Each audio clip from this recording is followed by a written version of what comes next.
Okay, a good luck to everybody. Mitzvah Hashem, we're going to have today a shiur about music. What exactly is going to be in the shiur? I don't think anyone here really knows. Just a little suspenseful surprise. There's a few parts to this shiur. Feel free to ask questions at any stage. I like questions, it doesn't confuse me. And if it does, it usually brings it out more clear. It helps the matziv. So now I like this. Let's start like this. What is music? If we define the word music, what's music? It sounds. What makes music different than like this?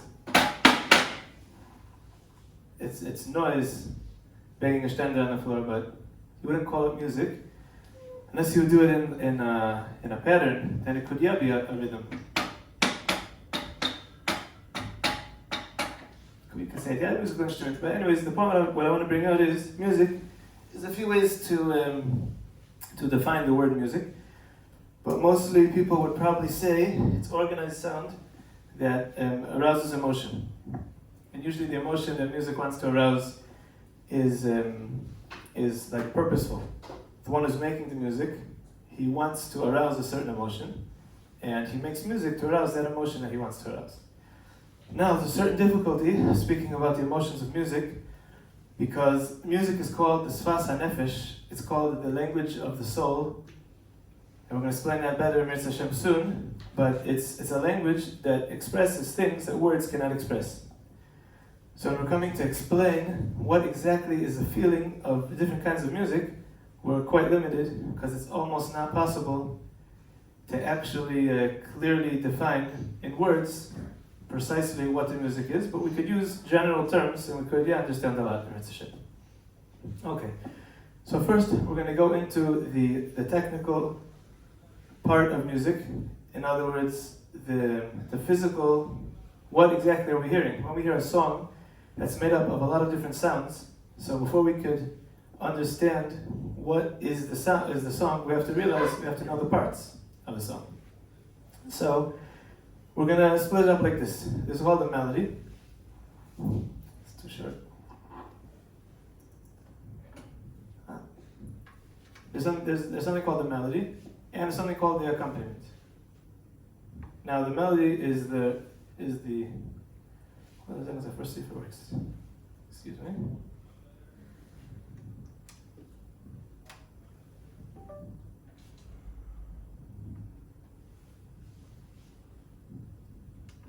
Oh, it works.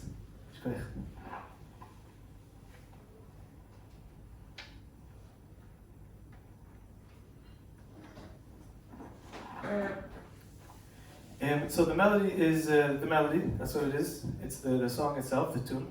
And the accompaniment is all the other sounds that come to accompany the melody, that come to make it nicer, come to the rhythm, has a few different parts, the bass, the drums, the harmony. And we're going to bring examples, we're going to explain what all these things are. And we're going to hear them separately as well. And when we first talk about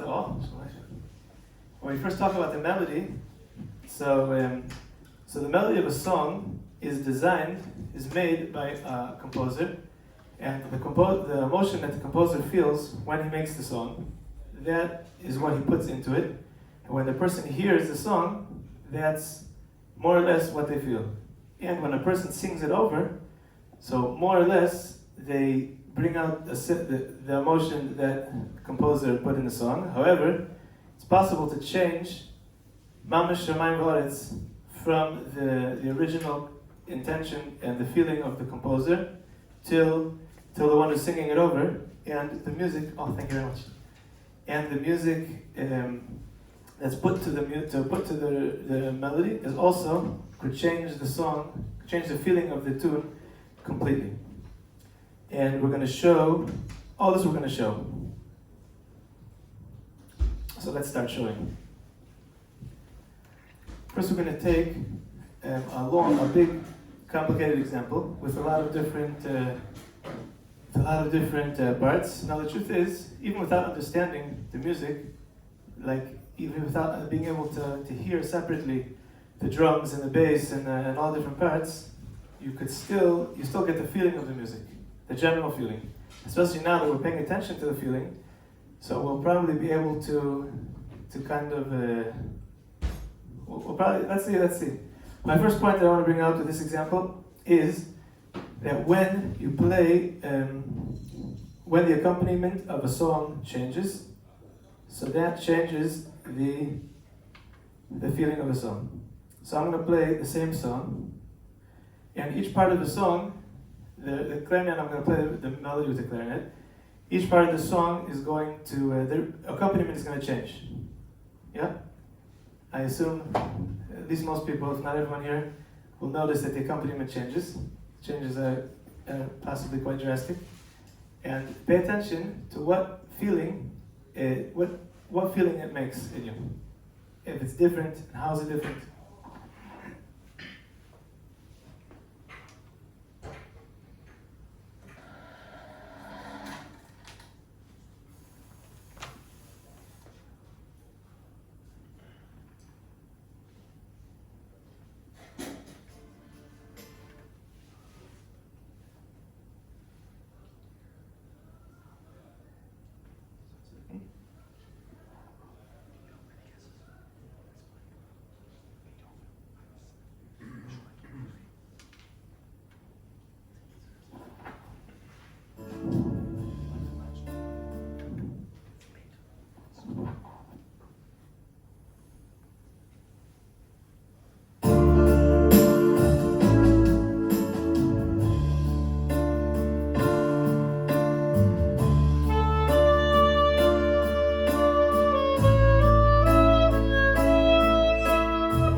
there we had it. So there we had a song that we played with a few different accompaniments, and I'm sure the audience noticed that when the accompaniment changed, so the feeling of the song changed. Especially at the end when we heard it by itself, without any accompaniment. Also, it gave a different feeling, yeah? So now I must admit that I a little cheated in this example. Why? Because when we talk about the feeling that music gives, the emphasis is we're going to get to this a little later, there's an objective and a subjective aspect to the feeling that you get from music. But objectively, each music has a certain feeling. This is a Yisoid Musad that we're going to bring proofs and we're going to explain and demonstrate it. But each sound and each combination of sounds, which are called styles, they have a specific feeling that they give. But the contrast between different sounds and styles, that magnifies the feeling a lot.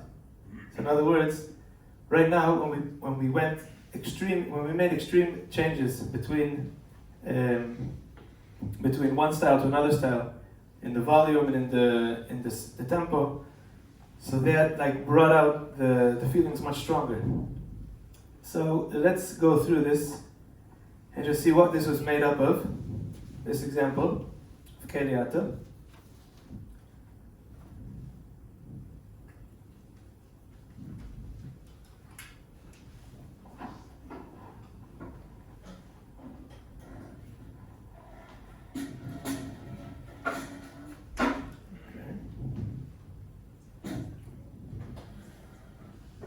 I have it in the keyboard, and I could turn on and off the different instruments.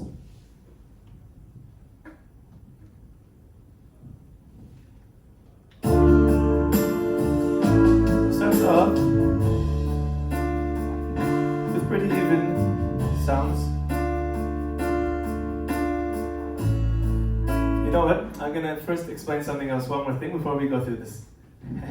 What I'm gonna explain is, we could categorize the kinds of sounds into three categories. There's real sounds, natural sounds, like the sound of a clarinet without amplification, sound of a guitar, any live instrument, a person singing without amplification, that's called a natural sound.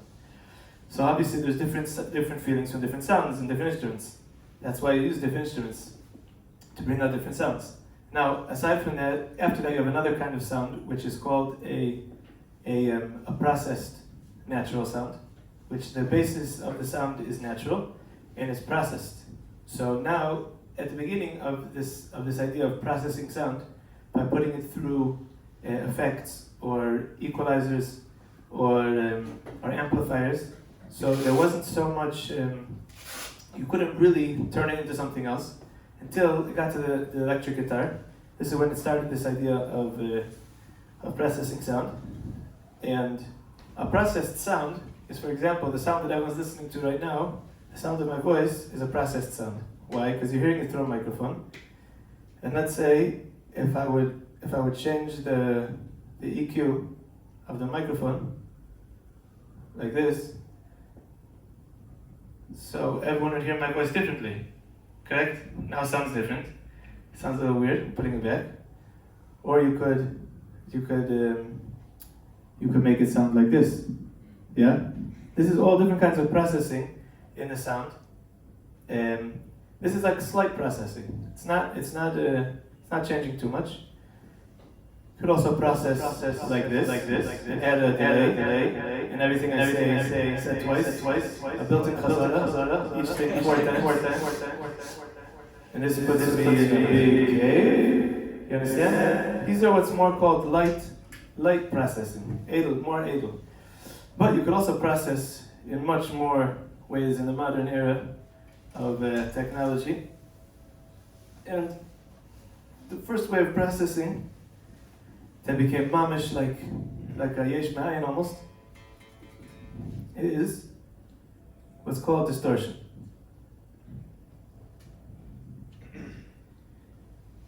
So now here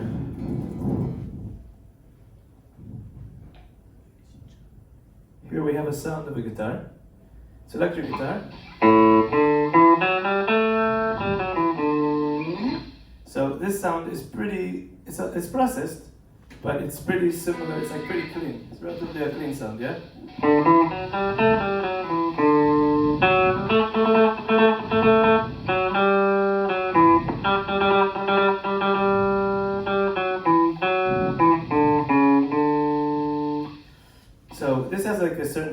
And then if you, let's say, change it to a different sound. What's this?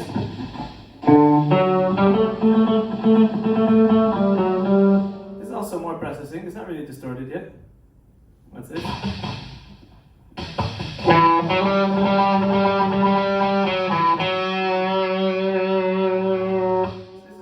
This is called distortion. Yes? So we're going to explain what is this idea? What's this idea of distortion? So actually, we have a very common example of distortion in everyday life, which also brings out what is the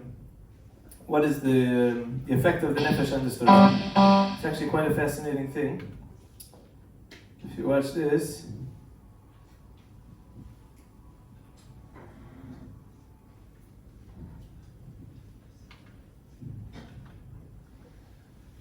see where it is. Oh, here it is.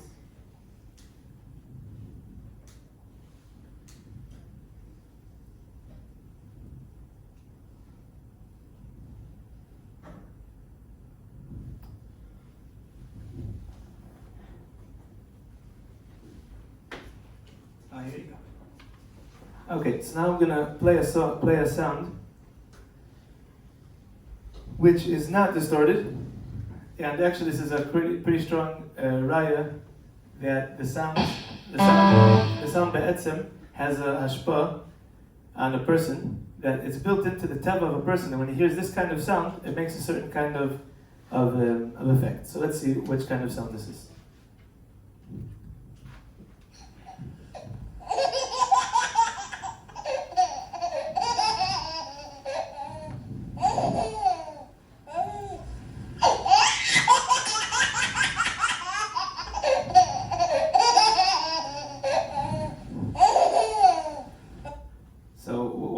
What kind of emotion does that sound make? Joy. Everyone's afraid to smile. Well, it depends on the volume. So this is a sound. Well, let's compare it to another sound. If you understand the difference.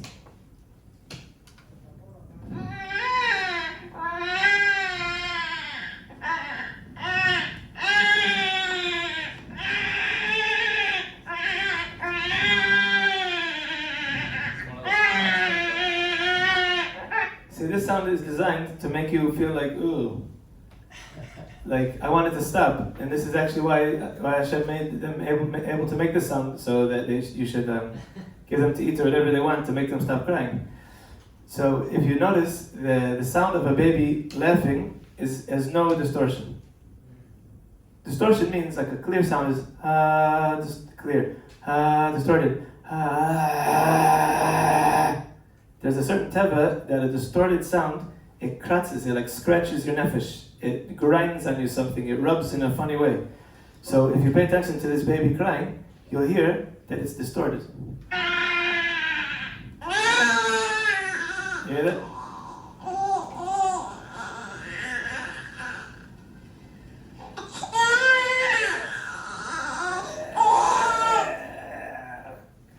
Okay, so anyways, how did distortion come about? Distortion came about from when they plugged in electric guitars about like close to 100 years ago, maybe 80 years ago, 100 years ago. So they saw if they put the gain very high, so it started making this like kratzing noise, this distorted noise. So at the beginning, probably most of the guitarists, they just like turned it down, so it shouldn't become distorted. But and they said, "Oh, this sounds good," and that's the sound of a distorted guitar. So this is one more kind of sound, of distorted sound.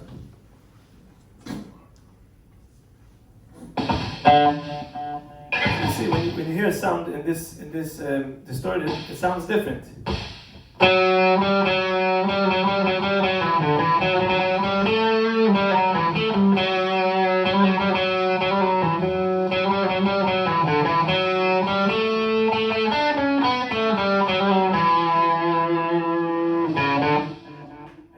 It's like a lot of these things, when you wanna really like give words to what is the feeling that you're getting from it, it's like it's hard to really chap. Exactly, but something not lo naim, something not pleasant, something And you have a lot of different flavors of. Have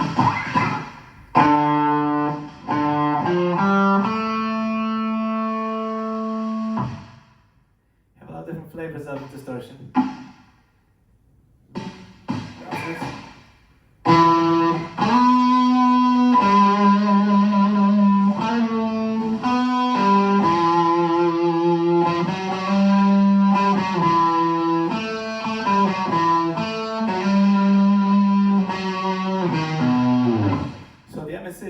When they use distortion, usually when your distortion is used, there's other sounds that are kind of balancing it out, so it shouldn't totally like push you away. What do you call it?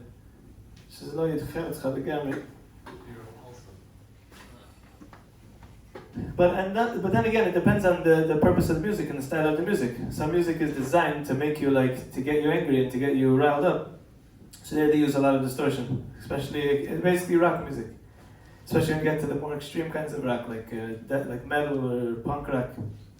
It's distorted. It's mamish crazy, because it makes a certain lachatz in the nefesh, and that lachatz explodes in a kind of kas, which is really the main point of rock music.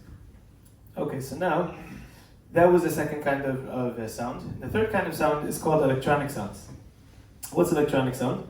Electronic sound was born maybe 40 years ago, and that's when they have these new kind of machines that they could actually make whatever sound they want come out of them. Because they had a sound generator, and then they had all of the elements of the sound, and all the different kinds of effects that they put into it. And these sounds can be used in quite a number of different ways. So let's hear an example. First of all, we have to mechalik between in electronic sounds. There's electronic sounds that are modeled after real instruments. Then there's electronic sounds that are not modeled after real instruments. So let's hear. Shouldn't be too loud.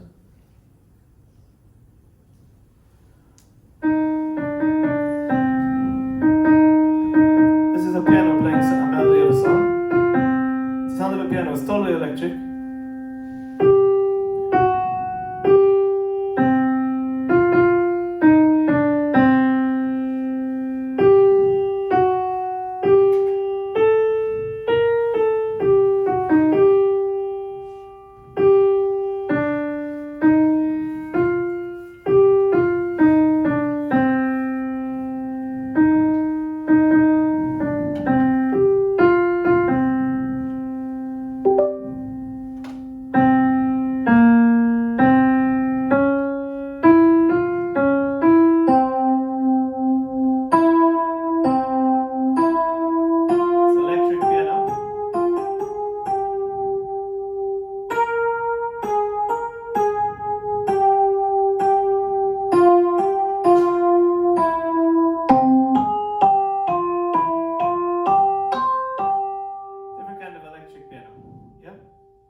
The recording programs in my studio, the recording software. There's a program that's called Omnisphere, and that's basically one of the main, one of the ones that's used the most in making electronic music.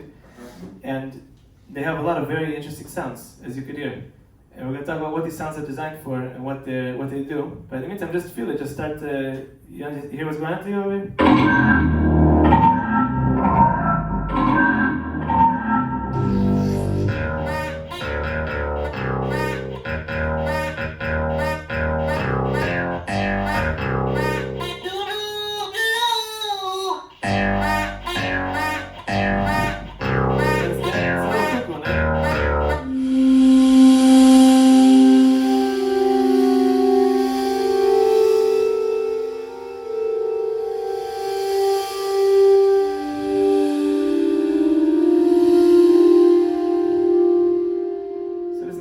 song is doing to you, they're hitting you much harder than natural instruments.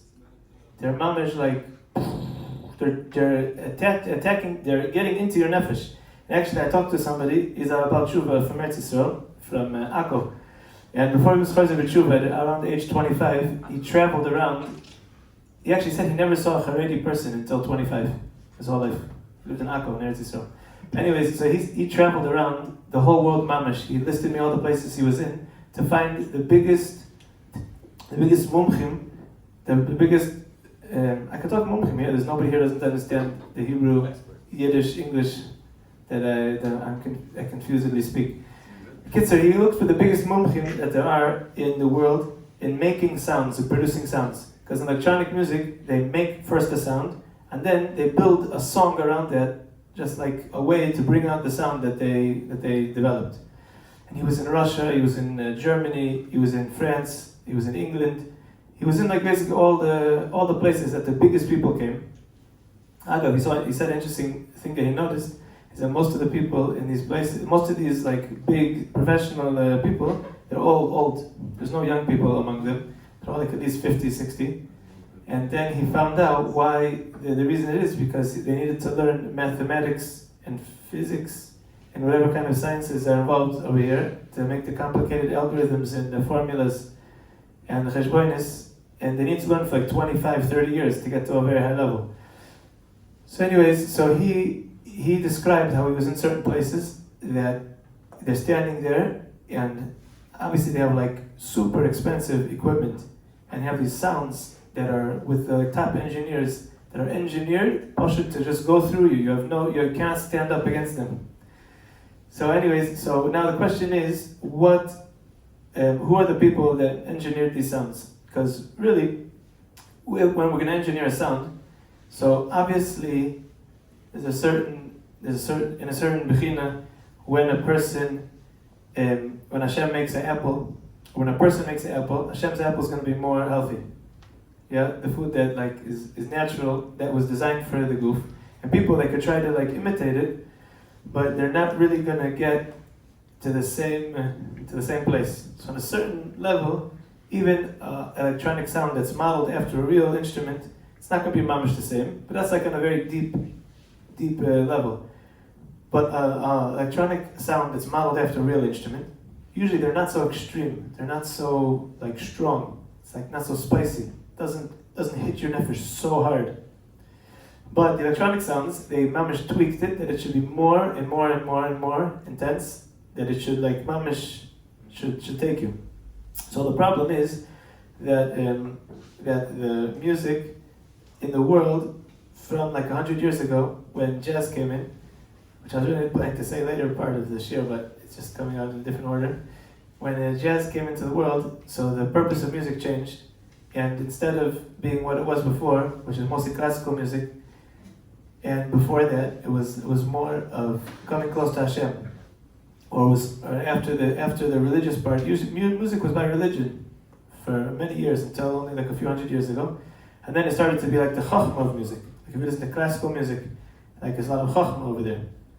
And but then came jazz, which is really the Africans in America that were slaves a few years before. Even after they were free, in the American government, the American law was that a black person could not play music or sing in a public place for many years after they were already free, because it's not appropriate. And they basically adapted the jazz foundations, the fundamental Yesodis of jazz music. They basically adapted it onto European instruments, trumpet, a saxophone, and drums. They actually developed a drum set. Before there was no such thing as a drum set. There was a snare drum, and there was a bass drum, and there was cymbals. It was a different person playing each one. That's how it worked in classical places. And even in like klezmer things, there was someone playing a bass. There was people playing a snare, and marching bands and stuff. They didn't have a drum set. There was no drum set. The jazz developed that. So anyways, so their purpose in music became different. Because in Africa, the purpose of music was to accompany their avodah zarah / Gilui Arayos ceremonies, as we call it voodoo, which we don't have to get into the particulars of how they like pulled organs out of live animals or people, and did other horrible things, which the Rambam writes that they're korev be'enai shehem kebehemis. That's what lashon. So anyways, they had music, and they had a few fundamental things, they had a few yisoidis in music. One was that the rhythm is the ikr, because their instruments is mostly djembes, and there's another few kind of drums, but mostly djembes, and a lot of them. And there's almost no other kind of instruments, a small flute and a few Horus Africans singing. So that was one thing, that the emphasis on the rhythm and the beat, which did not exist in music in the rest of the world, at least the rest of the Ashkenazi world. And the other thing is, in the rhythm itself, they have something called swing, which came from the African rhythms, and the African rhythms are not symmetrical, and they don't fit on a grid. In other words, if you take a rhythm, the beat is split up into time, yeah? 1, 2, 3, 4. So you have notes that are in between the beat. 1 and 2 and 3 and 4 and when you play a song, like that's how you play 1, 2 and 3 and 4 and 1 and 2 and 3 and 4. Everything sits nicely.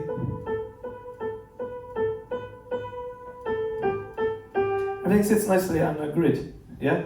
But the African music was not like that. It's actually impossible to write it out on a computer because it swings. It kind of changes, and that's something that brings out pritzes. It brings out a certain kind of taivas.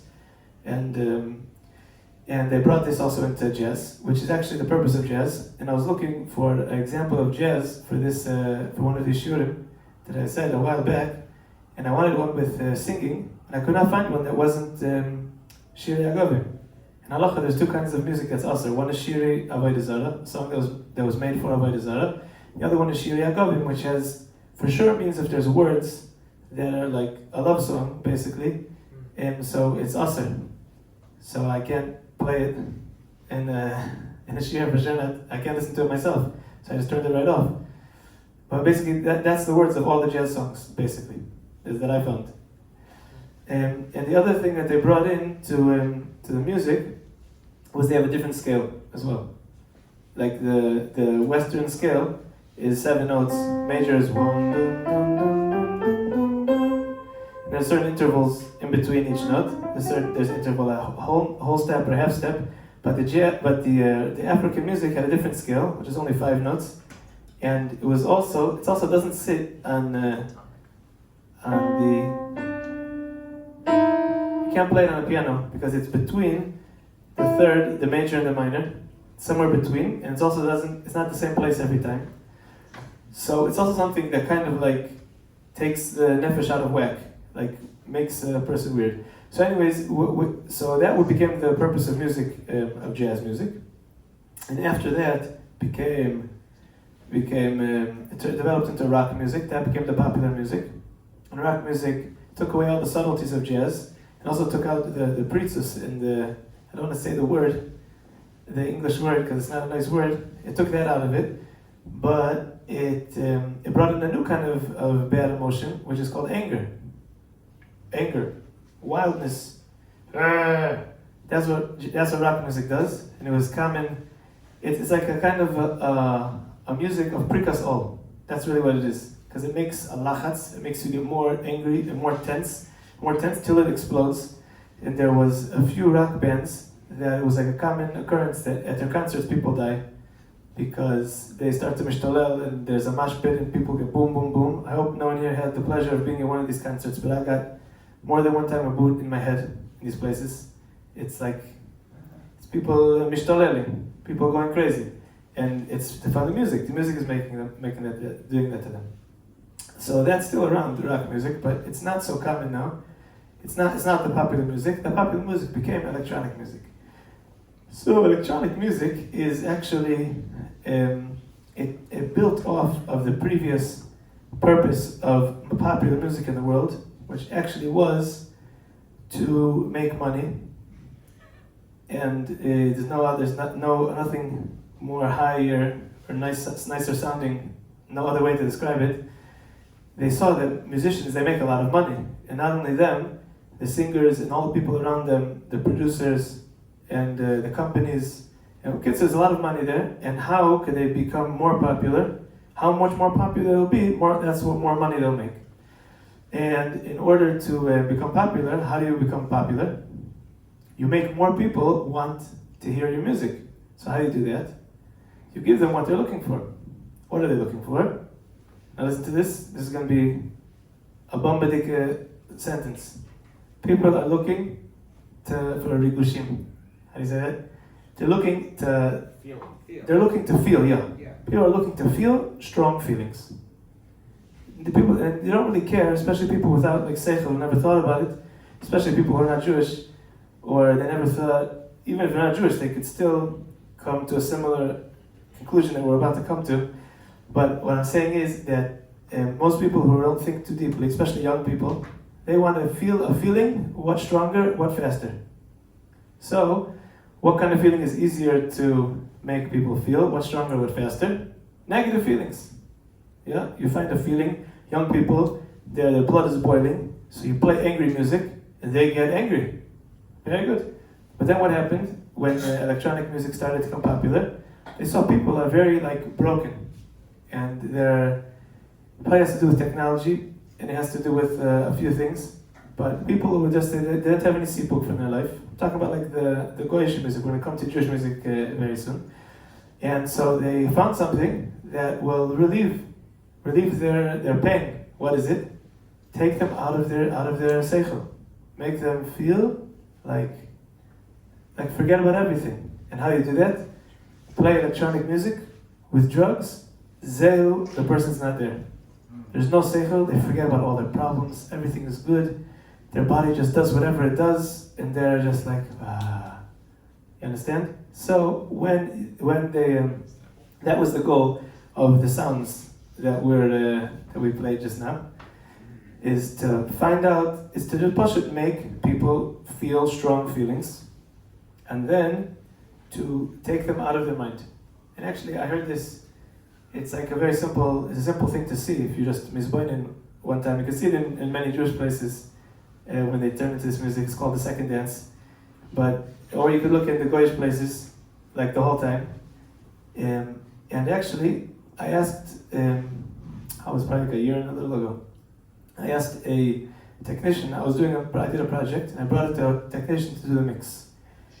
He's a technician, he's very professional, he's been in the business a long time, he did a lot of projects for a lot of famous people. So anyways, he is half the time in the studio, half the time in jobs. And most of the jobs he does are not weddings, they're like concerts, like festivals, big stuff. He's not religious at all. Israeli, a fry with a bald head, karachat. So Kitzis, I asked him, do you think that electronic music makes simcha? That's what I asked him. He's like, simcha, yeah, but and when he means simcha, he doesn't mean what we mean by simcha, yeah?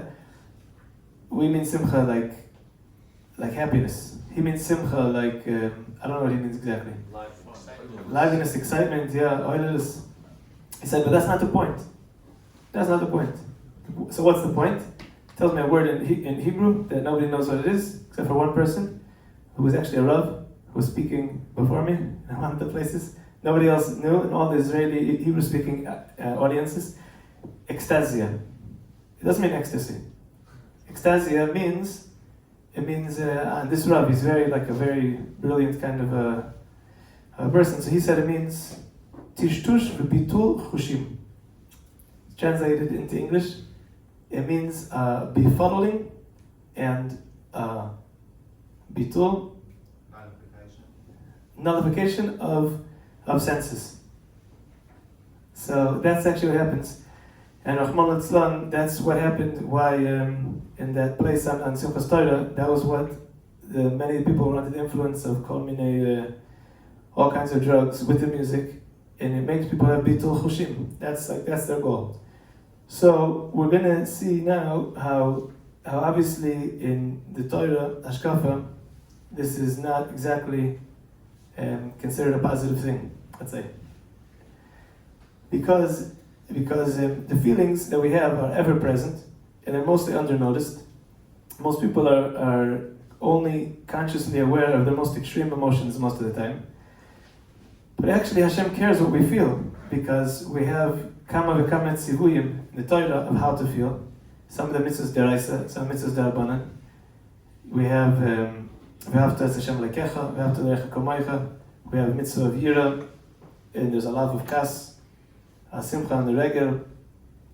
And you have also yesh omrim v'halachta b'drachav, smachu rachu, ma'fatarachu, ma'uchanan, afatarachanun. It's a general tzivui to have good midas, like Hashem has good midas, kiviyachol. And in the Sefer Shari Kedusha, it says good midas are really more important than good midas are more important than Torah mitzvahs, because when you have them, benokel yekayim eskola Torah mitzvahs. So, anyways, when we talk about midas, so most people don't translate it as feelings. But that's really what it is. Hashem wants us to be azaris, sameach, and He wants us to have good, positive feelings. And when we listen to music as negative, so that's like doing the opposite. So now we have in the Sefer Musar a lot of svarim, a yam haris of words describing midas and feelings. But if you want to get to the most direct, precise, and deepest way to evoke emotion, so that's music. Music is the language of emotion. So therefore, it's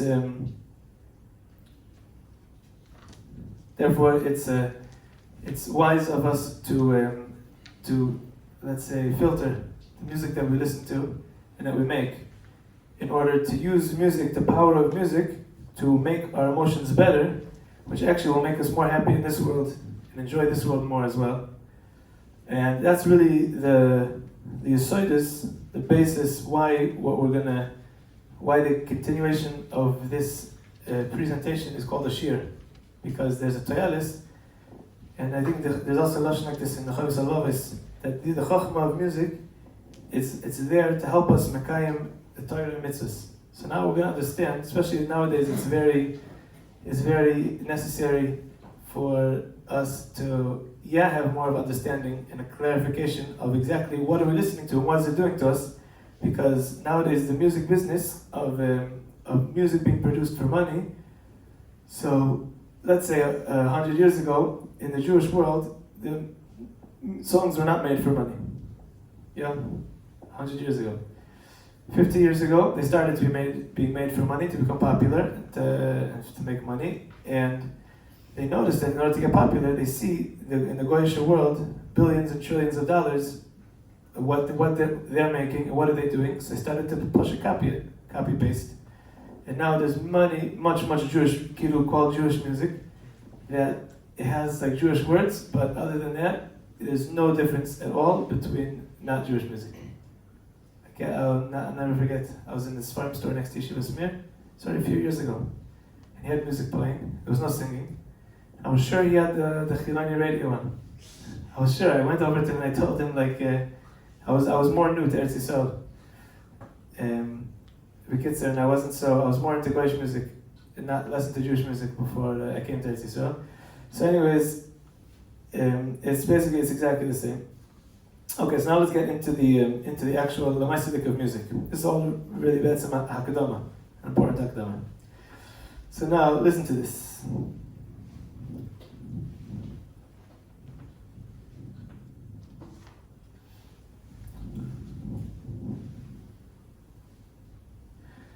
When we sing a song, when we play or sing a song, so there's a lot of different feelings that you could put into the song.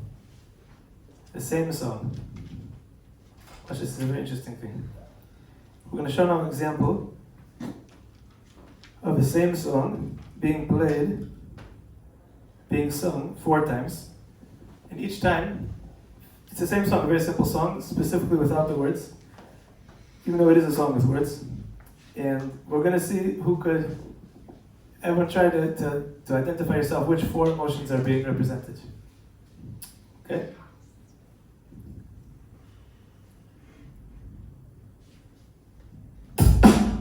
Second verse without the drums.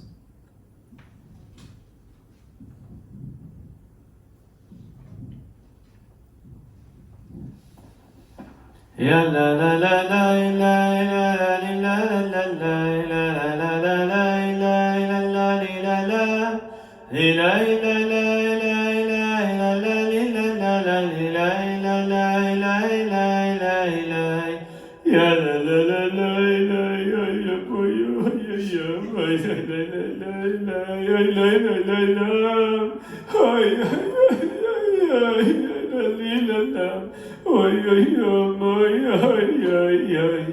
La la la la la la la la la la la. Ay la la la la la la. Ay la la la la la la. Ay la la la la la la la. Ay la la. Ya la da ti da da di da da da da da da da da da di da da da da ti da. Da da da da da da da da da da da da. Ya la la la la la ya la la la la ya la la la la la la la la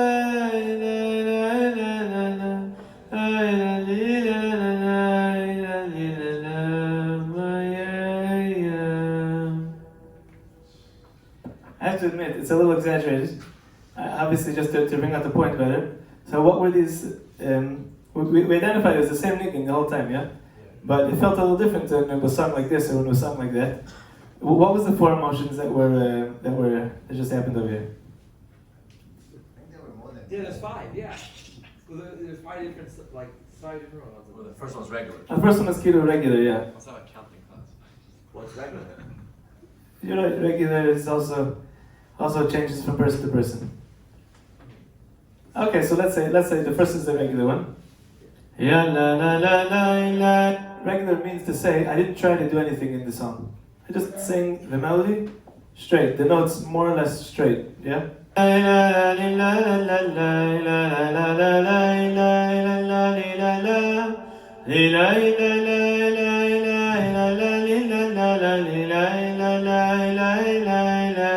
What's this one? Not just sad, like crying, laughing.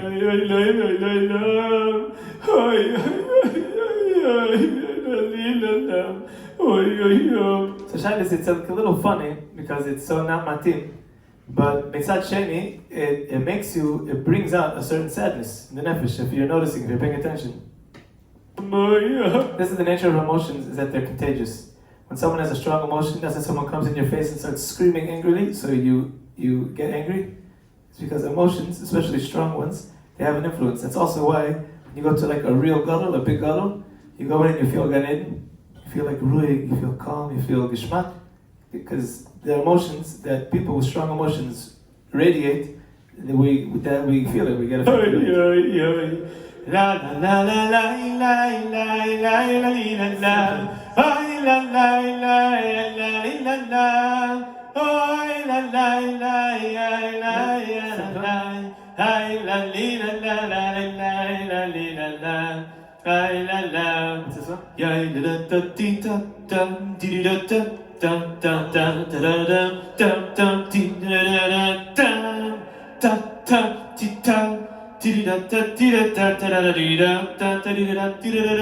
da ti da. What's that? Bubbles. That's my list. Why do you say what? Those are some interesting words this we got. Bubbling, mixed, distracted, prikasoyim, joyful, spirited. spirited. Wow, that was not my intention, but okay, everyone is entitled to their words. What did The you guy intend? walking along in a good mood. He's in a good mood. What did you intend? I intended obnoxious, chutzpah, Yeah. angry. Listen, I tested this out on, I have some daughters in my house, and I tested it out on them. Especially women are more emotional, and especially I have one daughter in particular, she's very musical, and her face, I just put it on and watched her face. And because when you, this is actually a good way of knowing what the singer is putting into the song, if you try to imagine his face when he's singing it. But I saw in the happy they did like this. In the sad they did like this. And in this one they did. Understand?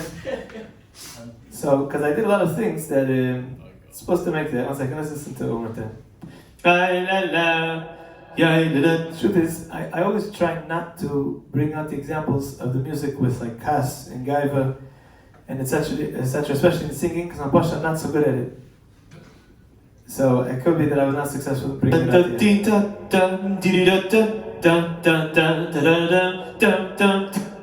You hear spitting the words, what? Could be when you recorded, you were in a good mood. I was in a sticker, Yeah. Right here, spitting out the words. Also, there's a lot of syncopation in there. It's not singing the melody straight up. Yeah, Oh. it's a jazzy beat. You're doing all Jazzy, it's called syncopation. Syncopation came from jazz. We're going to explain that very soon. What's the last one? Living dream.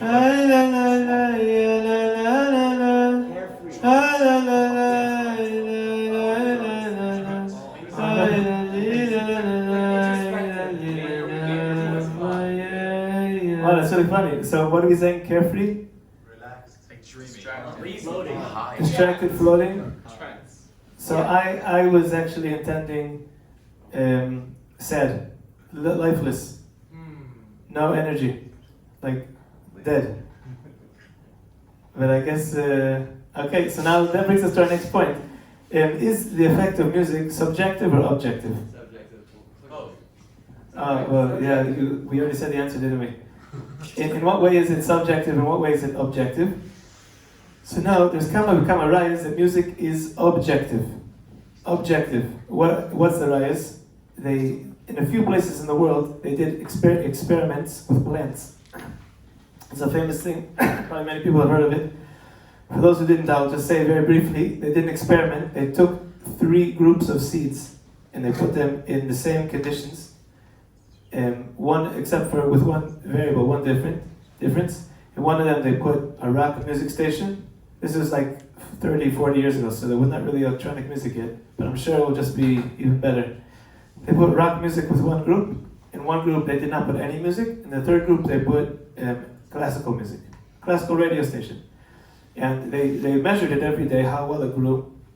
And the ones that listened to the regular music, the middle group, so they grew, let's say 10, I don't remember exact numbers, but something approximately like this. They grew, let's say 10, and they developed 2 flowers. And the one with the classical music grew like 20, and it developed like 4 flowers. And the one with the rock music, it developed like half a flower, and it grew up to 3, and the leaves were like leaning away from the speaker. And actually I heard from Abachi Tauber, Shlita, who was a Maggid Shir in America. He said a shir on music that I heard.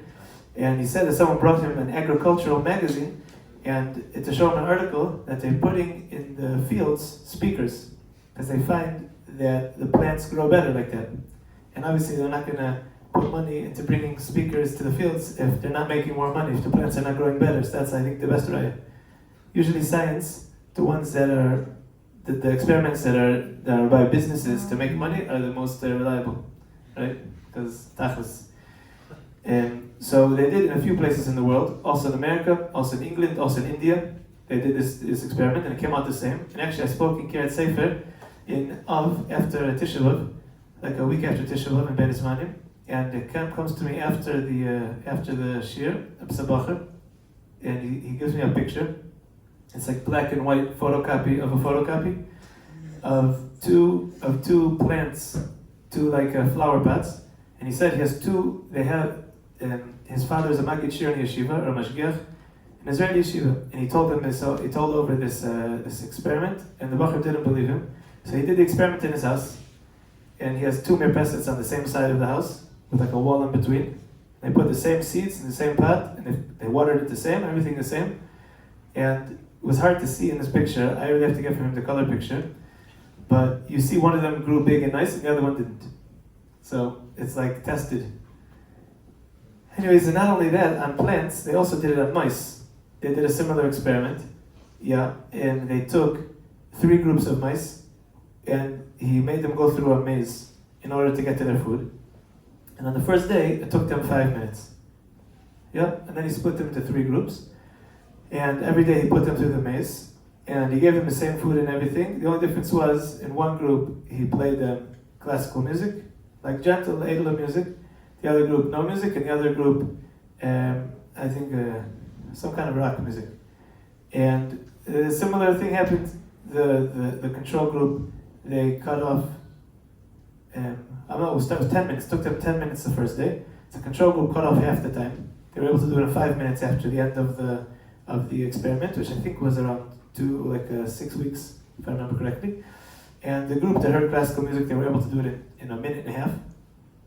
And the group that heard the rock music, it took them a half hour. And he was also unable to continue the experiment because they all killed each other.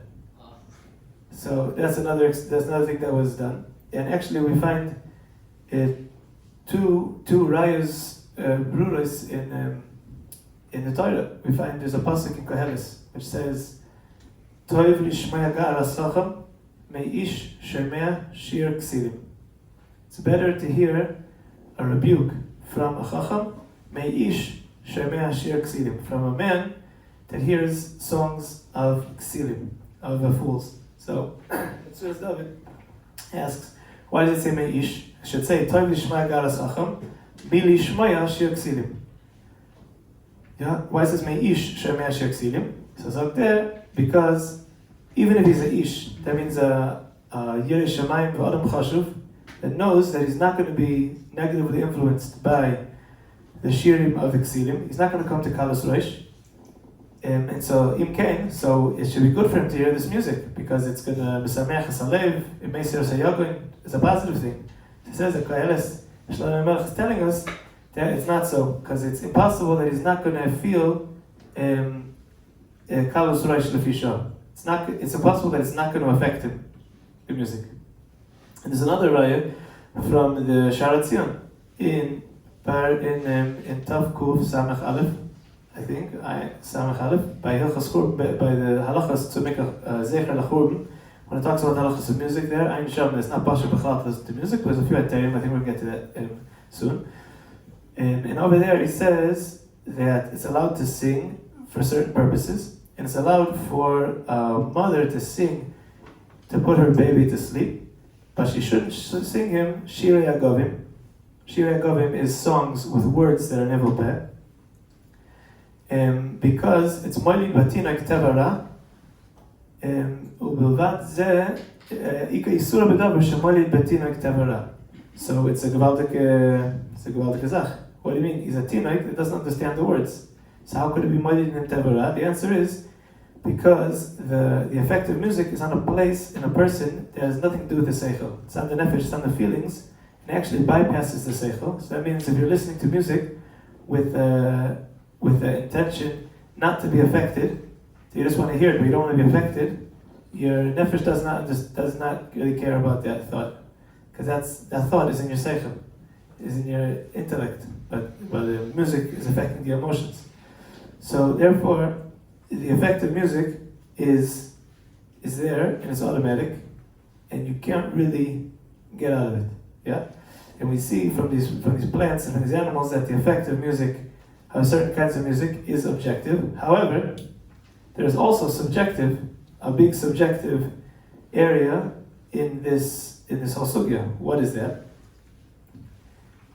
In one word, you could call it associations. When you heard this song, you're in a good mood. So now when you hear it a different time, you'll be in a good mood. When you heard this song, you're in a bad mood. So now whenever you hear it, you're going to go back into that mood that you were in when you heard it the first time. Yeah? It's a pretty simple thing. And there's a few examples of this.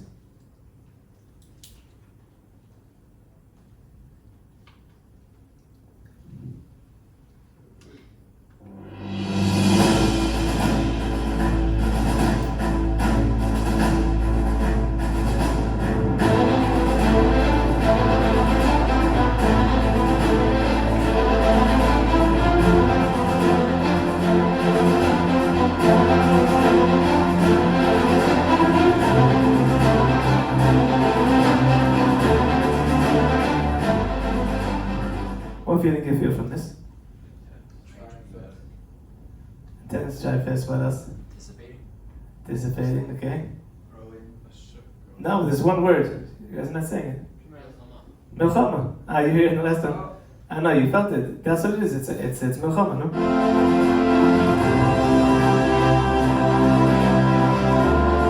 But obviously all these things are true because this is a complex. Snare drums. Snare drum is making it. It's like kind of a march, but it's dark and it's serious, and it is building up to something. No question about that. Why is it? It's sounds that are like harsh.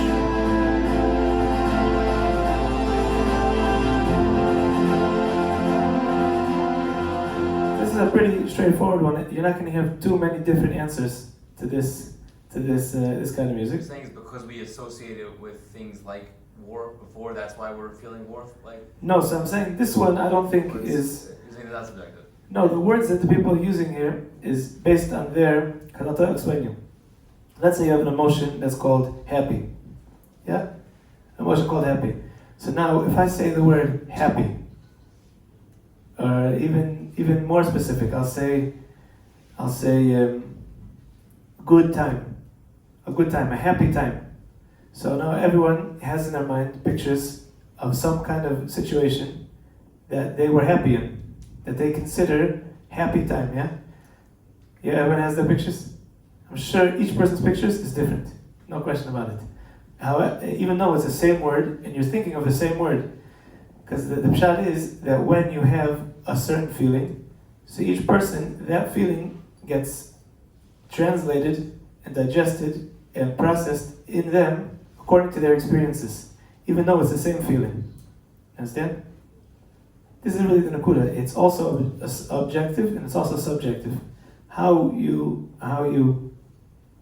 I said it already. How you experience this same feeling makes it different for each person, but it's the same feeling. Yeah. And one way you can know what the feeling is by the pictures that it brings up. That's like a way to see what it is, even though the feeling is hard to describe in words. Although you try to describe in words. Okay, let's do another example.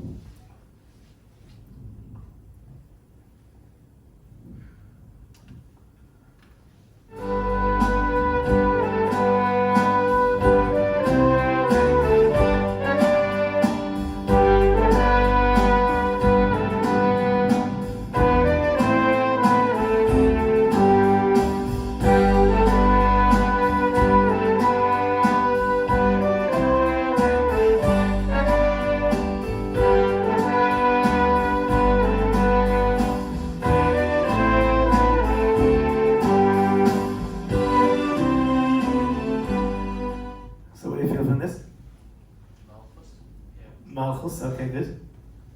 A certain kind of Yisraelis, certain kind of Deroibitkeit. What else? It's also a complicated mixture of feelings. So I put it on. I was happy one time when I spoke in Bnei Brak. So someone said a bar and a wedding, Yeah. which you could also hear why, because so he just was associating it and he expressed the association. So a bar with a wedding is associated with also a positive.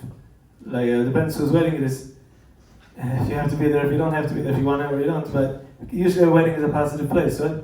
But the other one, just because it was originally used for war, what if speaking of examples, they're picking the winner of the raffle. They play that the one that you just played right before. Let's say.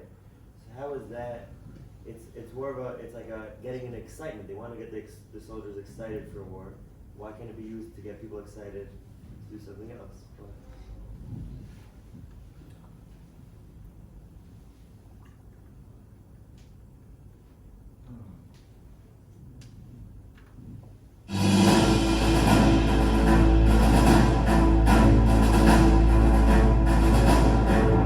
Would anyone put that on before they announce the winner of a raffle?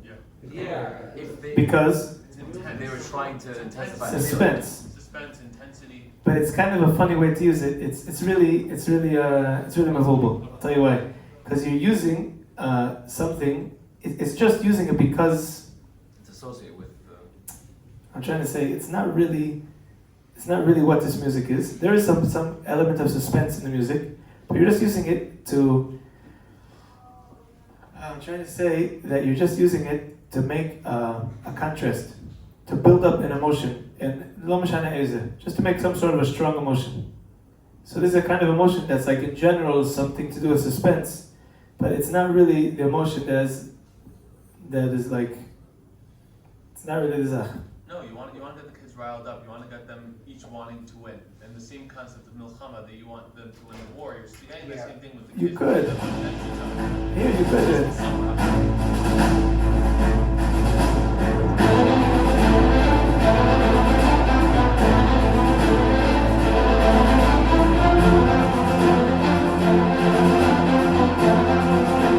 Okay, I hear. You could use it. You could use different music for different things. We could also use them. Okay, I hear. I Sounds hear. like a superhero like theme, like in the movie. It's hopeful. It's very hopeful. You're creating this sense of hope and of energy, of positive energy. Right. The Chor, this is not negative. This is not negative energy. It's a suspense, but it's not. It's not bringing us. Actually, I got it from one of the shiurim. I think this was in Beit Shemesh. I did a test, and I went on. I typed in free electronic music in Google, and the first website that came up, I downloaded the first like 10 songs that I put up, and then I left the computer room that I was using. I went back to my studio, and I picked 5 of them, and then I took 5 Jewish songs, and I played, and I told the audience that I'm going to play you now from 2 groups. There's group Aleph and group Beis. Kvutza Aleph and Kvutza Beis. You're going to tell me which Kvutza was the Jewish and which is the Goyish.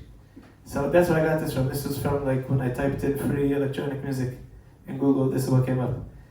But Mitzad what you're saying is right. You could use it for different things, because Ba'etzim it's not so, it's not negative. Now listen to this one. Let's see what we say about this example. What's the emotion? You know this?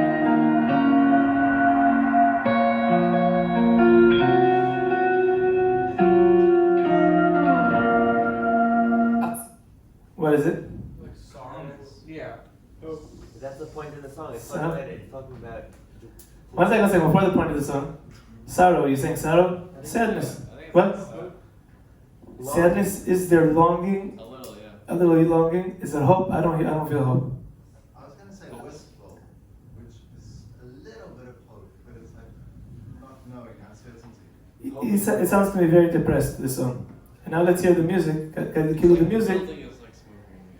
The music goes with the singing, obviously. The total effect of a song is a combination of all the sounds with the singing, with everything all together. Now let's hear from the beginning with the singing.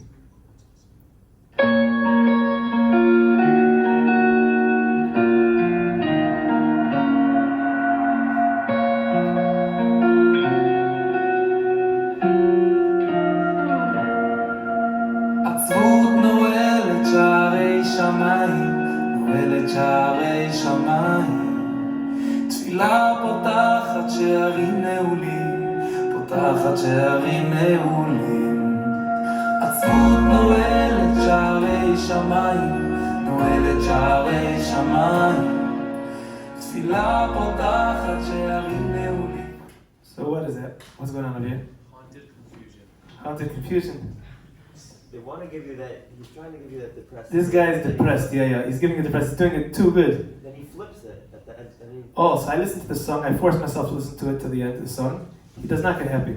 I'm sorry. He just goes, I'll explain you what it is. I'll explain you how I understood it. He obviously recognizes, you reckon you know the song. You start off, this is a last month of Polig, that he starts off very sad. With a depression, not just stamp sadness, depression, like a really, like a bad feeling, like emptiness as a, so people listen to it, and why they like to listen to it, like we said before, they want to feel a strong emotion. This is a negative emotion. Who wants to be sad? You want to be happy? You want to be sad? When you feel a strong emotion, there's a pleasure in that, especially if someone's a little bit sad, so they want to escape that little bit of sadness, so it's easy for them to jump into this feeling, to get a strong feeling of sadness, which gives them also pleasure, so they listen to it.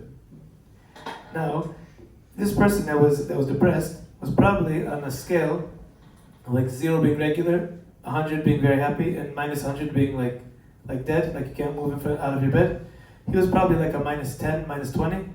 So here comes this music, which is like a minus 80, and he brings you like down into like to feel a really strong emptiness, like really, and they do it very well. It's very well done. The sounds and the singing, everything's very professional and very well done. brings you into the emotion that they're trying to bring you in. And then as the song develops, so he doesn't leave you at minus 80. He leaves you at minus 50, minus 40. Understand? He does not get happy. I don't want to listen to the whole song now, but I did not feel any happiness from the song. I just felt really bad for the people who are listening to it, because it's making them very sad. Could that be subjective? Huh? Could that be subjective? Yeah, it could be subjective. If someone is in the minus 150, so the song is very good for him. No, in terms of the difference at the beginning to the end of the song, I think, from where you start to where you end. Yeah, but if he leaves you off in a place that's negative, so it's hard to justify bringing you down to such a negative place. It's hard to justify it. Okay, that's another example. This is an example of sadness, but it's a great example because I think it was pretty popular, this song and the singer, and it's because people, they want to feel a strong emotion and they don't really differentiate between positive and negative. They just want to feel a stronger emotion, much stronger and much faster. And obviously, negative emotions are much faster and easier, and they feel deeper.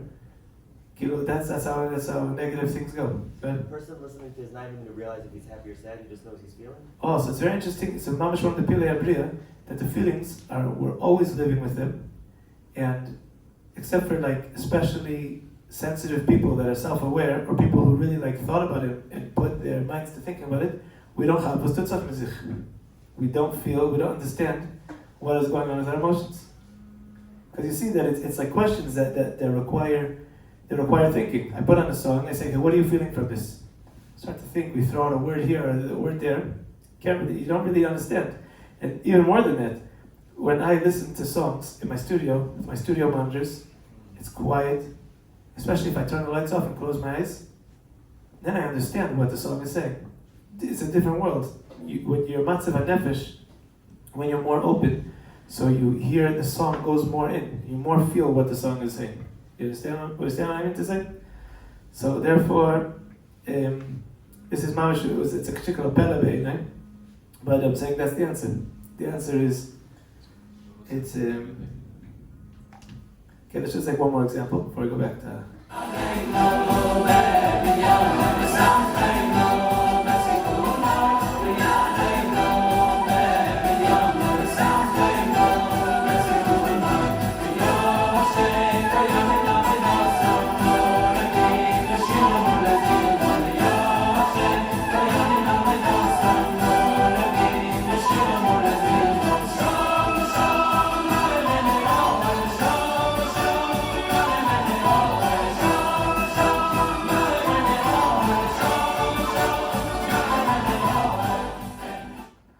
What's the feeling of that?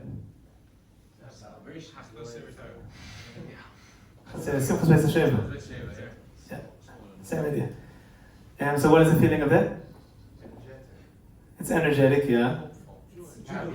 Hopeful joy. But I feel in this, there's also a kind of avoida. It's like a certain seriousness mixed with joy, which actually, this is a Karlin or Nigan, played by Karlin. Was anyone here ever in Karlin? Simchas Beis HaSheva? Nobody was it? Okay, so you're not going to really understand what I'm going to say until you're going to go there to dance, because it's a kind of like a seriousness in the music, but a simcha. They repeat a song a lot of times, and Pashut, the whole place there is very happy. It's like undescribably happy. It's a big Beis Medrash, but the amount of people that are in there is probably like around double how much it's designed to hold. And everyone's dancing, it's a snake. That means everyone's holding hands. It's not a circle, there's no space to be a circle. So it goes like this. It's like an interesting snake that you're going to have a difficult time figuring out a scientific formula for the snake. It's very random, goes around like a big Beis Medrash. And I actually played there this year for the first time. I played a saxophone. They have like 6 or 7 instruments, wind instruments. They have a keyboard playing very simple beats just like this. And they repeat a song for like 15, 20 minutes, 25 minutes, half hour, no problem. These kind of songs, and all the musicians are from notes. They don't let any harmonies, and no other ornamentations, that's the next thing we want to show. Just playing the niggin like how it is, and the effect of it is a posher makes people happy. it makes people happy. And it's something that you don't feel it on like the first try. You have to take the nigun and sing it like enough times that it should get into your nefesh. I actually had an experience like this. I took also a Karliner nigun, not that for Karlin, they're just the ones that kept the music exactly how it was also like 40, 50 years ago. They didn't change at all. The Rebbe understands a little bit of music, so he like keeps it, he's very like medactic, they shouldn't change anything. But I took Stamazaya song, I had notes from my Karliner song, I was learning it in my studio with a clarinet, and I played the song again, and then again, and again, and again. And before I know it, I passed an hour playing the same song. Not a long song, a dancing song, on a clarinet by myself in the studio, and it made me happy for at least 3 days. It did something, it like miyashived the nefesh in a way that the things that bothered me just like everything cleared. So I don't know how it's not like describable exactly. You have to experience it. Well, everyone could experience it if you take a song that you relate to and you sing it enough times. This is brought also in Aharon Avrechim, this Eitzah. You find a place, if you play instruments, so what better, you can play with the instrument, but you don't need to, you can just sing. You sing the song over and over again, without trying to accomplish anything. Just sing the song, and it'll have an effect on your nefesh.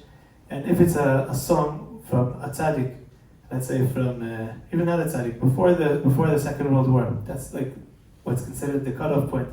The songs composed before then are different than the songs composed afterwards. But if you take, like, let's say, a Heilige song, let's say from the Baal Shem Tov, from the Neumann Melech, from the Baal Tanya, from any of the Chassidiyos, that's where you really find the songs. There's also from Moshe Shapira, there's from the Rav Chaim Volozhin, there's a few songs, Baruch Ber. Take a Simchedike song, you sing it a lot of times, it goes into your nefesh and it makes you sameach bal korchay. It's also brought in Shabbat Munim, they say it's it. But now we want to show you something, which is playing a song and changing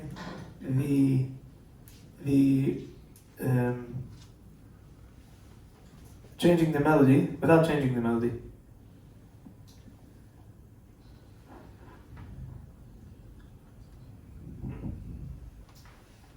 First, yeah, we'll do that. I'm just going to put on a simple beat. Yeah. Now listen to the song. First I'm going to play it very straight as if I'm reading notes. I'm going to try.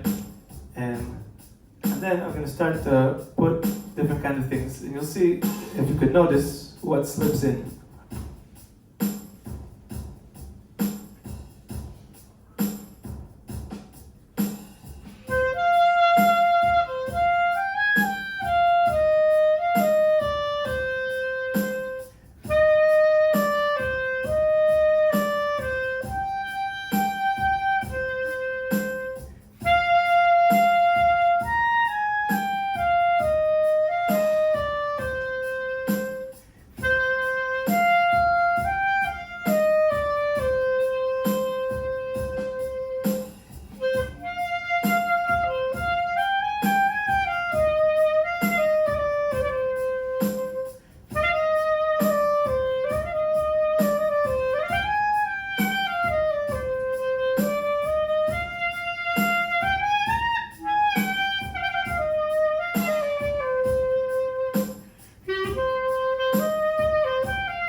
So what do we just demonstrate?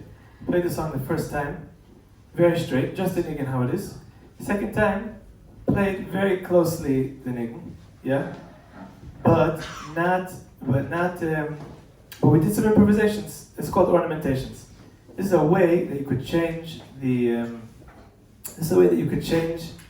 feeling of the song.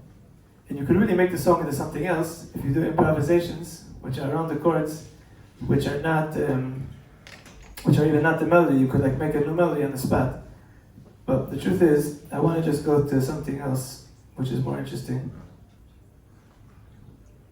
Okay, let's just go back for a second to this example of the singing. Ya la la la. Remember this one? So now I put on the drum set a beat that the beat brings out the feeling of the nigun. So try to listen to see how the music. Ya la la la la la la la la la la la la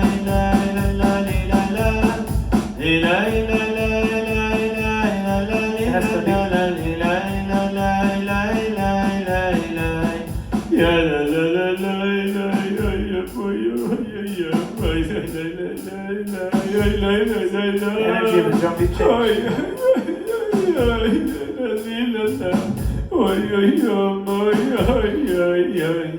La la la la la la la la la la la la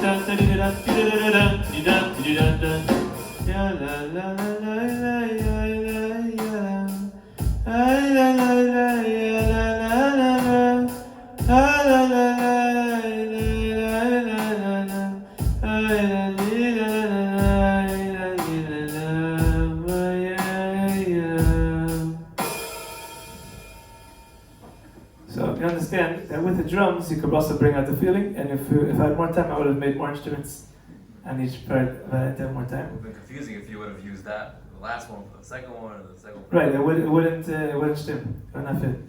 Right, so okay, so we're going to conclude. Just before we conclude, is there anyone who has any questions, or any points to bring up? Do you think that all humans of every culture appreciate music in the same way that you think that we do when we hear certain songs from Carlin, for example? Or like, let's say people from India and Japan and China would appreciate or would hit their whatever differently, separately? That's an interesting question. Here's a question.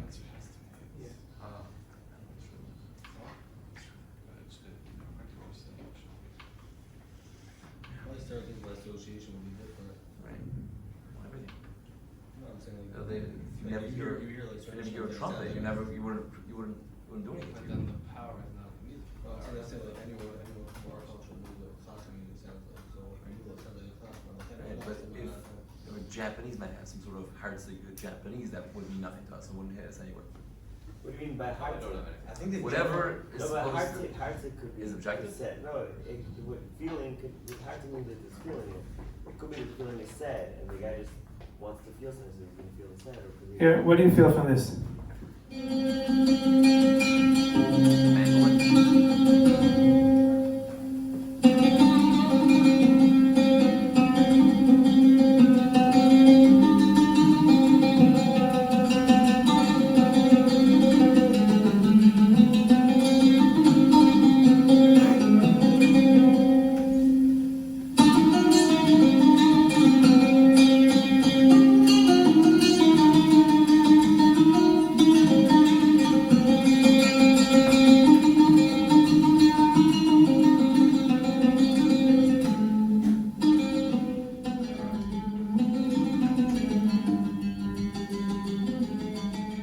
What is it? I have no Almost idea.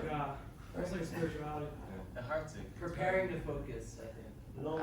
I'm not Arabian, I have no idea. Right, this is a Mizrahi. This is called Hijaz. That's what it's called, this track. I think maybe he told me it's not Hijaz. So by my studio, it's Paitan. Anyways, it's music that we don't understand, but it definitely has effect on us. It puts it somewhere. Definitely puts us somewhere. If you could express it, I don't know, it's a good question. I think it was contemplative and introspective. It was something deep. It was for sure something like interesting. You're saying it hits us even. It was also pretty pure. It's a real instrument, like mandolin. processed. What? It's mandolin? Yeah, it's by Oud, I think. Oud. So Because you mentioned that this track that we're learning is on the Ashkenazi, the Sephardi with like the whole Middle Eastern would be something. It's a else. different sugi. I don't really know the sugi so well. So that's why I don't talk about it. I don't know what. There's another, if you're done talking about, you asked if any questions, different question. Yeah. maybe you mentioned this earlier, I apologize, I came late to the ballgame, I just got back to see it, I didn't know what's happening tonight. But I was waiting to hear this move.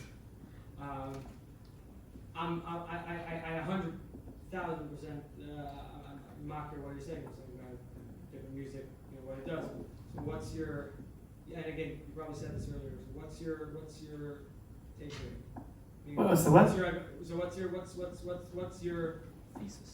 takeaway from, you explained a point, you demonstrated a point, how which I 100% agree with, right? With like music, how the music is doing different things to us emotionally, whatever. So what would you say is this is what I want you to take away from this is what I'm Okay, so that's it. I'll just say it now, yeah. So it comes out like this. Music with no purpose is purposeless. DJ, nowadays DJ has no purpose. 1 second. Music without a purpose is purposeless. Yes? Anything's Everyone agrees with that? 1 second. Yeah. Enjoyment with no ulterior motive is not really a Jewish idea. Enjoyment, like pleasure for the sake of pleasure, is not really such a Jewish idea. If you ask most people who are honest, who listen to music, like not in weddings or whatever, they just listen to music for their own listening. So if you ask them, why do you listen to the music? Usually it boils down to enjoyment, because that is what music does. If music doesn't give you enjoyment, so then it's not music. It's not like, the whole point of music is it gives you enjoyment. So now, what is the purpose? Is there a reason to listen to music? What could be a positive purpose of listening to music? To help focus. You could call that work. to inspire the. Oh, his iris, right? That's what that. Instilling emotions isn't necessarily a bad thing always. It's not necessarily a bad thing. Depends what emotions you're putting in. So there is a few positive things, but you have to think about it, right? It's like it's like if someone's just eating, or someone's eating to have koyach to serve Hashem. It's like Shemayim V'aretz. It's called B'chol Derechecha Da'ehu. So there's a few things that we came up with. One is obviously for Simchas Chasam B'Kala. If someone is sad, to make themselves happy, or if someone's depressed, it's like instead of medication, which really it could be instead of medication. The emphasis up in halacha, it says by Yachos Achor that it's also to listen to music bisman hazeh. What? And what? No, I'm joking. A second. I didn't hear. So anyway, it's also to listen to music betzim bisman hazeh. But Rav Osner, he's the source of the kula, and it's allowed to listen to music. Kilo, not in a wedding. Comes out in a wedding in the Simchas Sudas Mitzvah, it's allowed. But Stamazoi, he says, or for refuah, or for his orders. If you want to misorder, do you want inspiration? Or like as a chana, but you can really sing. You don't have to play music you don't have to listen to music to get to that. But music can also do it. It doesn't come out that it's awesome. You got to be conscious about what you're doing when you listen to music. Some sort of yeah, and also to work. It also was brought down. There was people that worked to a tune that helped them work together. The Mishnah Berurah brings down. So I guess if it helps someone to work, like sometimes let's say you like clean a room in your house and you're not in the mood. You don't really want to do it, but you put on music and it gets you to do it. So that's also a positive, a purposeful purpose of listening to music. But the question is, if you're in a chasana and listening to music is like the purpose is for simcha, right? But if the music doesn't make simcha, so then you're in a shtekla bruch. What do you say? Would you hold that electronic music to get you excited to work, let's say? I mean, guys working out. Guys That's a good question. That's what they ask. If you're from places, they want to go for a run. So let them listen to electronic music. Or I know a guy that he's a sabal. He's a schlepper. A professional schlepper. He schleps couches and fridges and all kinds of stuff. He says he puts on his music for a direi, boxes, boom, boom, boom. And I don't know if it's helping him in that. I don't know if it's ruining his nefesh in different ways. Because it's putting him, listen, if someone gets used to listening to music that puts him in a negative feelings, so he's making himself have negative feelings. He's training himself to feel these kind of feelings. Yeah? Especially, I'll just point out that is especially true for younger people. Like, let's say, children, and even up until the age of like 17, 18, 19, when the personality is still developing. So it's much more malleable. It's like pliable. It's still being formed. So the effect of the music is more strong. What is it? The chasna that they're playing music that's, let's say, not associated with simcha, but let's say rap, or even if it's even stronger than that. Electronic. That it's, let's say, fine, it's giving off a negative energy, whether you realize it or not. But why can't people do use that energy? They take that energy and they channel it towards getting involved in it, the point is to be Misamech Chasam, and they are Misamech Chasam with it. They get involved, they go wild by dancing. To get involved, to go wild. And that's what takes them away the Shaila is, if you could call that simcha, I'm not sure you could, let's say you could. Without music you could dance and it could be called simcha. Just to turn on music and then take away the simcha that you're dancing, that you would have been. Yeah, for sure, the music is going to decide. If you're singing without music, so that's going to be one feeling. When you put music on, it's going to take over the feeling, for sure, no question. But it depends what music. So that's a good question. If you put on music that's rap or electronic, I have a lot of examples there, but I don't have any koyach to put it on. Recordings from weddings. So what is that going to do? So you say, well, are they getting happy? They're having some sort of a pleasure. Usually the younger people are having the pleasure. The older people are not. The younger people are the ones getting involved. The older people aren't dancing anyway. But they're not dancing because they can't dance to this music. They wouldn't mean they'd be dancing for. I'll explain something. We have an organization that's called B'Sayf HaMachal, and it's an organization that arranges for people simchas, chasanas, and whatever, without any electronic music, without rock also.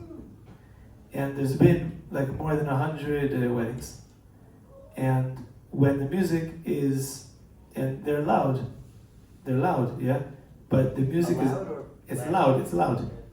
And there's no rock, zero rock, and zero electronic, and everyone dances, also older people.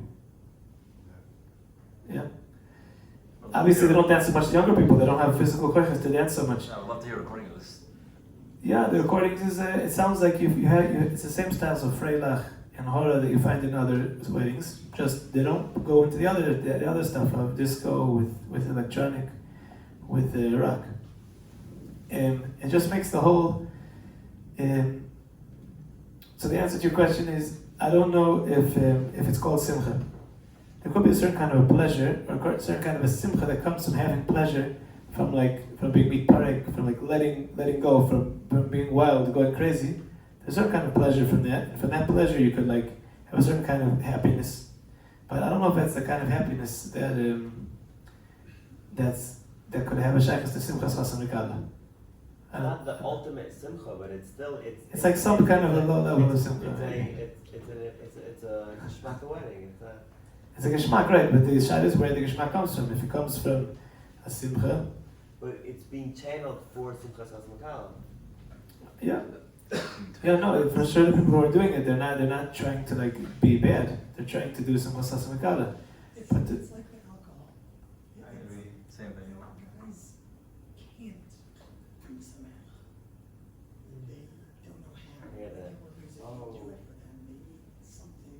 They need alcohol. Why? I mean, They can't be simcha without alcohol. It's like a catalyst.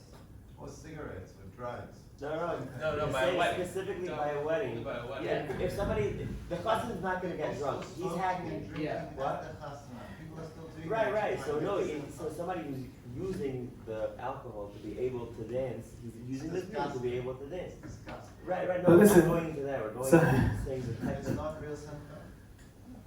It's disgusting. So then of. EDM is I know, real we're simcha. not handling it. Nobody's saying it's nice. We're handling it. no, but listen. Someone told me actually of a chassan. I can say which two very chashiv chasidiyos from Yerushalayim that they both mechutanim. They had to take them out. They had to carry them out of the hall because they couldn't walk because they drank more than a little too much. But the truth is that nowadays it's very significant that the weddings go with alcohol because you can't really be happy with the music that's being played because it has no. You're saying it's okay. But apuf, right? And the chasanas where the music is not like that, so you don't need alcohol. I want to show you a few examples. I see we have to show some examples. Real simple, right? And that's yeah, from a chasana. So let's see though, I want to see if weddings. Tell me what is the feeling you get from this music?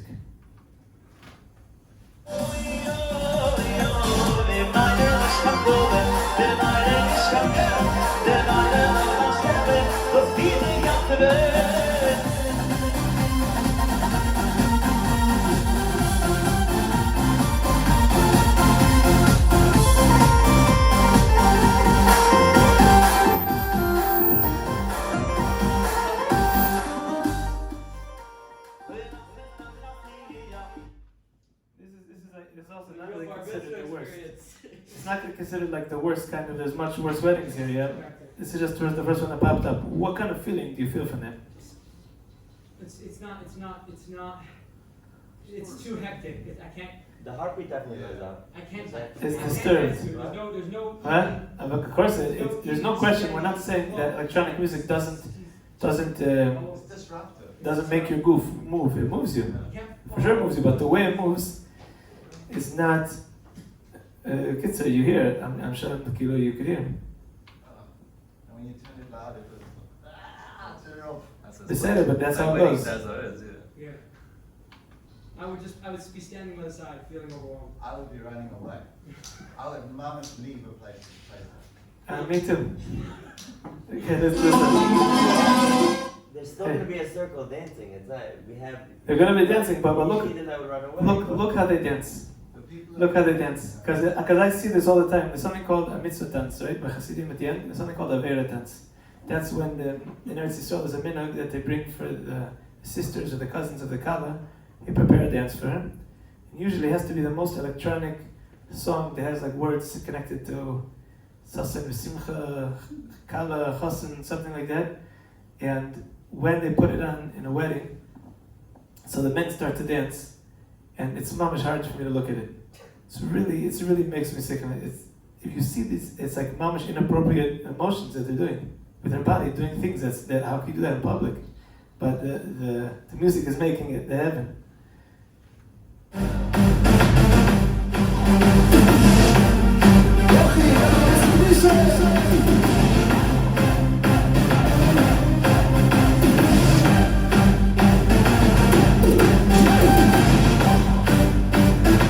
Is there any like drop of simcha here?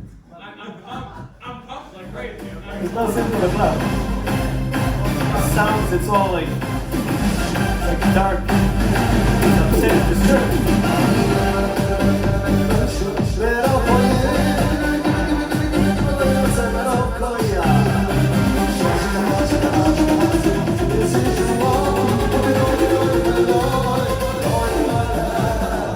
You understand? There's no like. But right, this in the purpose is to. I get psyched. I get pumped up. Right, what it does, it unravels your nefesh, and it disengages all of your like menschlich mechanisms. It does have a similar sensation that alcohol, to let loose, kind of. No, Right. that's what you're saying. It's like jazz. It's like what jazz is built. It turns off all moral inhibitions, let's call them. Like a person wouldn't do certain things in public because it's like not appropriate. You wouldn't like start doing like this. Like there's all these things that people are just embarrassed. It's not mentioned. It's not mechubadik. It's not normal. But when you put this music on, this is when you see otherwise very chashuve ehrliche normal bachrim who sit and learn Gemara the whole day. They start doing these motions. And I'll tell you something else. It's not because they went to a club and they saw how the goyim danced to this. Right? It's not because of that. It's because that's what the music makes. Actually, one of a Yerushalmi Askin who was from Me'asharim, and he knows that his son never saw any of this kind of music. He put it on in his house, and he saw how his son started dancing with the feet and with the hands and that. Then he chapped, like something about the music is not good, and he did a lot of work to try to bring it into the Yerushalmi Oidam. In this sense, attack is objective. In fact, is objective. Objective, that's what I'm pointing out. I'm saying also. The fact is that it makes people move. It makes people move. For sure it makes people move. Right, that's what it's for. But the Shabbos, is it a positive movement or a negative movement? Is it bring to Kedusha, has something to do with Simchas Chasam Mikala, or it has something Doesn't have anything to do with Simchas Kala.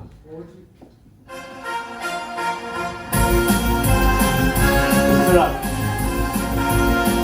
It's like much more edel than the previous one. But also it's not like so something. Great, huh? Disco? Yes. Changing.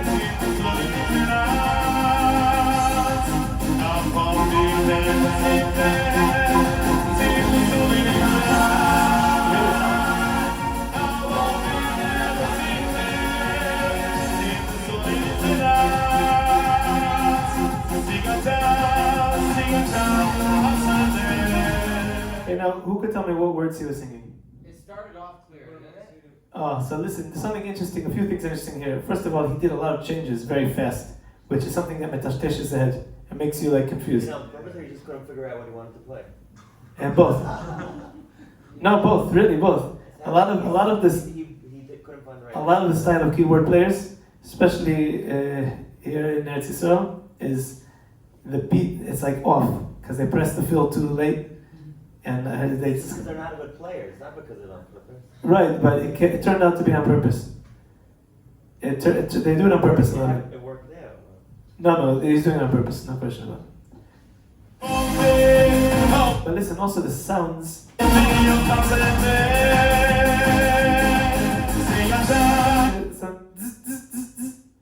Yeah, this is like the main sound that is disruptive for the nefesh. But the main thing, really the heart of electronic music is the bass. You hear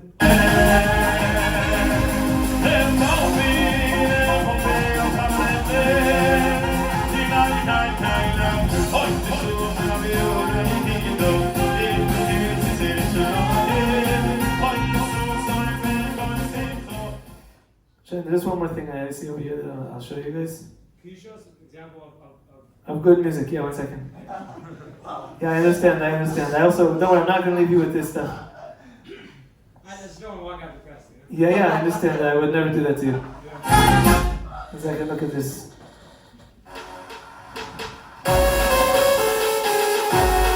You hear this sound? Yeah. The sound is like really, it's disrupting you. It's like putting something under your nail, like a toothpick, pushing it under your nail, or doing chalkboard. You know that? So why do I enjoy it?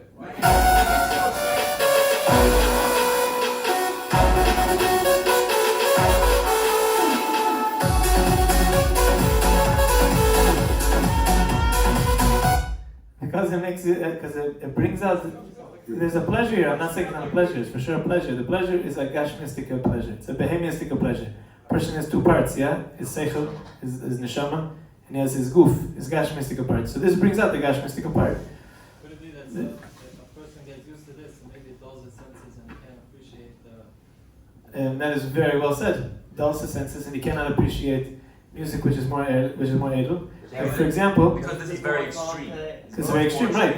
And it's becoming more and more extreme because the more desensitized we get, the more right. you need.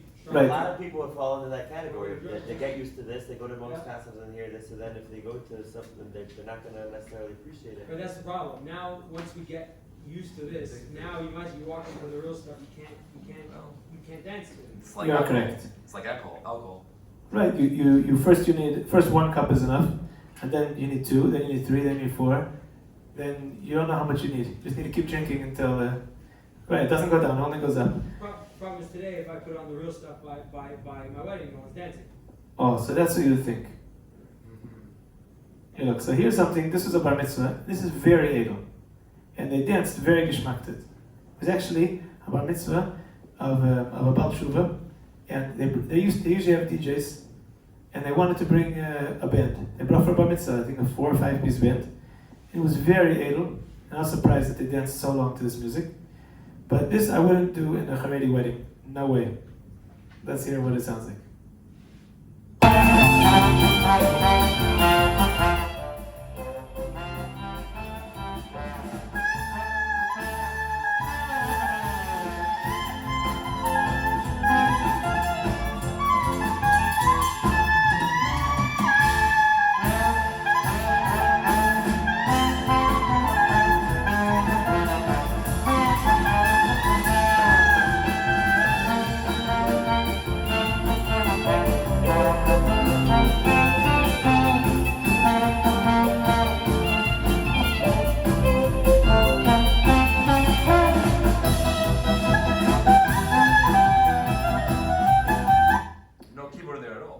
This is real instruments of Hashem. Drums with a bass and chords. I can answer that, that's Okay? right. Yeah, and the truth is, I shouldn't say that I would do an Haredi wedding, because we've done like this in Haredi weddings.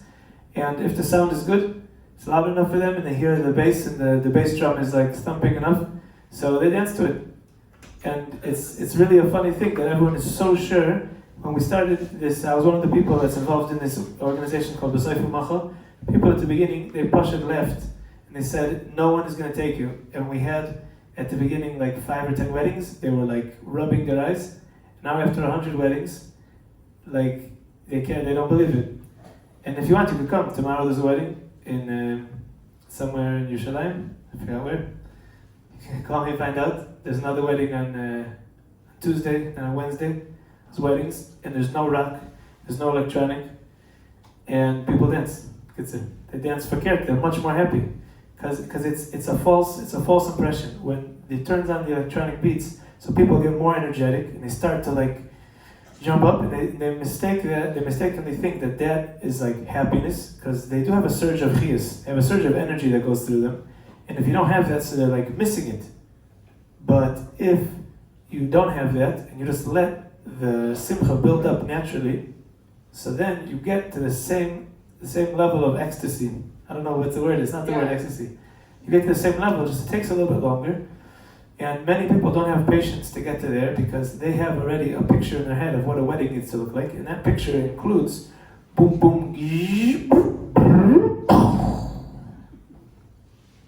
what you gonna say? Is there a difference on one of them is like you hear like various instruments, and one of them is just like a noise? Is that why they affect you a little differently? Like the second one, this one was like you just heard various instruments playing at once. The other one, there was like just the unidentifiable. Yeah. Right, because it's electronic sounds. Those are electronic sounds. And is that what this is that the Does the real like the real the good the real kind of music, does that ever include singers or that's a problem? No, but to sure the singers they ruin a lot, but obviously, and no, the truth is there was someone not so long ago. Necessarily or? No, not necessarily. I'm gonna put an example now with a keyword with singers, but usually there was someone who wanted a wedding with only singers, with no singer. I'm sorry. It was a good band, and like the musical people that danced very geschmack, and they were going out of their kingdom with enjoyment. So it was real music. So a horn section, and drums, and a clarinet, and bass. But most people they're not so connected to music, they did not appreciate it. It's because they're desensitized, or because they're just ignorant? Listen, most people have no shaykhs to music. I'm saying most Israeli people. Americans, for some reason, I don't know why, but in general, they do have more of a connection to music. I don't know why. Let's put an example of a chasna with a singer and a keyboard.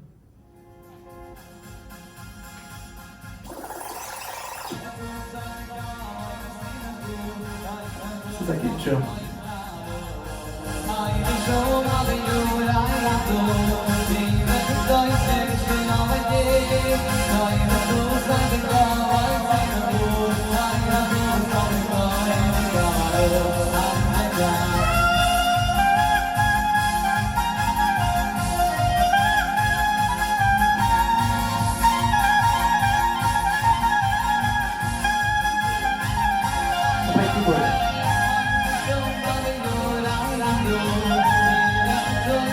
Now the sound here is not as good.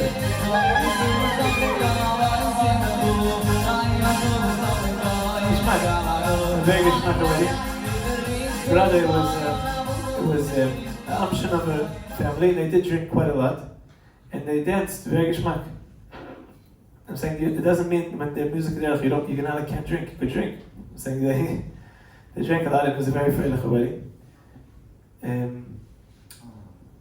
So the conclusion is basically the purpose of this year was to make people more aware of the power of music and its effect on ourselves, in order to more intelligently decide which songs to sing and what music to listen to. Thank you all for coming.